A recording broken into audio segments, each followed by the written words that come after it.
అక్రమ నిర్మాణాల కూల్చివేతలపై వరంగల్ మహానగర పాలక సంస్థ అధికారులు దూకుడు పెంచారు. గత 3 రోజులుగా గ్రేటర్ పరిధిలో అక్రమ నిర్మాణాలపై ప్రత్యేక దృష్టి సారించిన బల్దియా టౌన్ ప్లానింగ్ అధికారులు అక్రమ నిర్మాణాల తొలగింపుపై వేగం పెంచారు.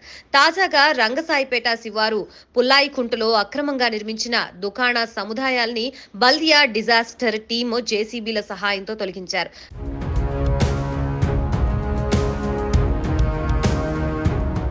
రెవెన్యూ, పోలీస్ అధికారుల సహాయంతో వరంగల్ మహానగర పాలక సంస్థ అధికారులు అక్రమ నిర్మాణాల్ని తొలగించారు. 2 రోజుల క్రితం వరంగల్ చౌరస్తాలోని ఓ షాపింగ్ మాల్ ముందు అక్రమ నిర్మాణాల్ని కూల్చివేసిన అధికారులు తాజాగా బీఆర్ఎస్ నాయకులకు చెందిన దుకాణ సముదాయాల్ని కూల్చివేయడం చర్చనీయాంశంగా మారింది. ఇదిలా ఉంటే ప్రస్తుతం కూల్చివేసిన దుకాణ సముదాయ స్థలాన్ని మాజీ MLA Nannapaneni Narender Warangal BRS party కార్యాలయానికి కేటాయించడంతో పాటు అప్పుడు మంత్రి హోదాలో కేటీఆర్ పార్టీ కార్యాలయానికి శంకుస్థాపన కూడా చేశారు.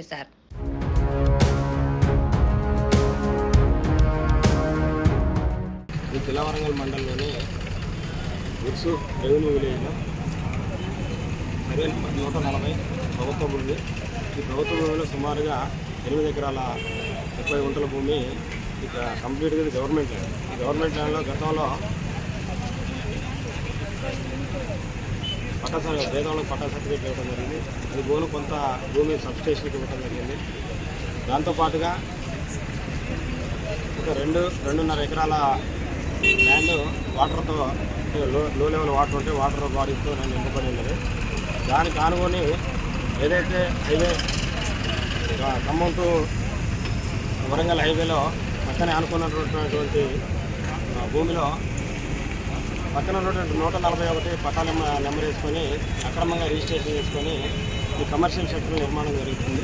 ఈ నిర్మాణం జరగడం వల్ల మా నోటీసులు రావడంతో ఇది కూల్చివేయడం, ఈ రోజు కూల్చివేయడం.